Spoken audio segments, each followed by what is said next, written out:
హైదరాబాద్ రవీంద్ర భారతి వద్ద ఉద్రిక్తత నెలకొంది. మాజీ మంత్రి శ్రీనివాస్ గౌడ్ మనుషులు ఓయూ విద్యార్థి సంఘం నాయకుల మధ్య వాగ్వాదం చోటు చేసుకుంది. రవీంద్ర భారతిలోని క్యాంప్ కార్యాలయం నుండి ఫర్నిచర్, కంప్యూటర్లు, ఫైళ్లు తరలిస్తుండగా విద్యార్థి సంఘం నాయకులు అడ్డుకున్నారు. ప్రభుత్వ వస్తువులను శ్రీనివాస్ గౌడ్ మనుషులు అక్రమంగా తరలిస్తున్నారంటూ ఆందోళనకు దిగారు. సైఫాబాద్ పోలీస్ స్టేషన్లో శ్రీనివాస్ గౌడ్ పై ఫిర్యాదు చేశారు ఓయూ విద్యార్థి సంఘం నాయకులు. మరోవైపు శ్రీనివాస్ గౌడ్ చెప్తేనే ఆయన పేషీలో ఉన్న ఫర్నిచర్ తరలిస్తున్నామని టీజీఓ సంఘం ప్రధాన కార్యదర్శి సత్యనారాయణ చెప్పారు. ఫర్నిచర్ను నాంపల్లిలోని టీజీఓ కార్యాలయానికి తీసుకెళ్తున్నామన్నారు. ఫర్నిచర్ ప్రభుత్వానికి చెందినదిగా తమకు తెలియదన్నారు టీజీఓ సత్యనారాయణ.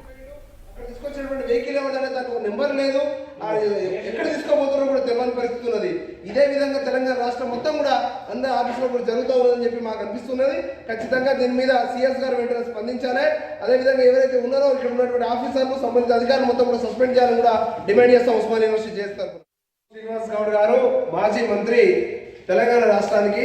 ఇవాళ ఇక్కడ ఉన్నటువంటి గవర్నమెంట్ ఆఫీసులో మరి ఇక్కడ డ్రైవర్ అంటాడు నాంపల్లికి తీసుకురమ్మన్నాడు. నాకు అక్కడ దాకా మాట్లాడారు, అక్కడ తీసుకుపోతున్నా అంటున్నావు.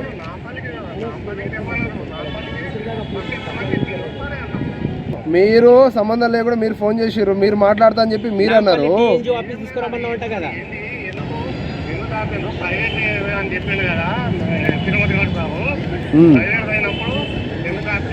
నిన్న సిఎస్ గారు క్లియర్గా ఇన్స్ట్రక్షన్స్ ఇచ్చిర్రు. మొత్తం ఒక పేపర్ కూడా పోవద్దు, అక్కడ ఏది కూడా పోవద్దు, ఎవ్రీథింగ్ మన హ్యాండ్ ఓవర్లోనే ఉండాలి ఆఫీస్ నుంచి అని కూడా చెప్పారు. పేషీ నుంచి వితౌట్ అక్కడ ఇంటిమేషన్ అక్కడ ఉన్నటువంటి ఆఫీసర్లకు ఎవరికి తెలియదు. వాళ్ళు ఏం రాసియలేదు. వాళ్ళు ఇప్పుడు మీరే కావచ్చు అన్న రాసియాలి కదా, ఇది మాకు సంబంధం లేదు డిపార్ట్మెంట్కి, మీరు తీసుకెళ్ళొచ్చు అని చెప్పి రాసియాలి కదా.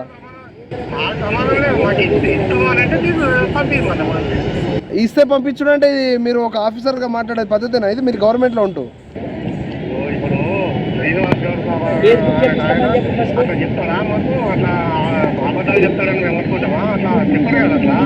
ఇప్పుడు ఎవరు అబద్ధాలు చెప్పిరో, ఎవరు అబద్ధాలు చెప్తున్నారో, ఎవరు నిజాలు చెప్తున్నారో అనేది అది మీకు సంబంధించింది. కానీ ఇక్కడ ఒక గవర్నమెంట్ ఆఫీస్ ఉంది. అబ్జెక్షన్ చేసుడు చేయందంటే రెస్పాన్సిబిలిటీ అనేది ఉండదా అన్న? మీరు మాట్లాడరు కదా, మీరే కదా మాట్లాడింది. నాగరికే నాంపల్లికి వస్తున్నాయని మీరే చెప్తున్నారు అన్న.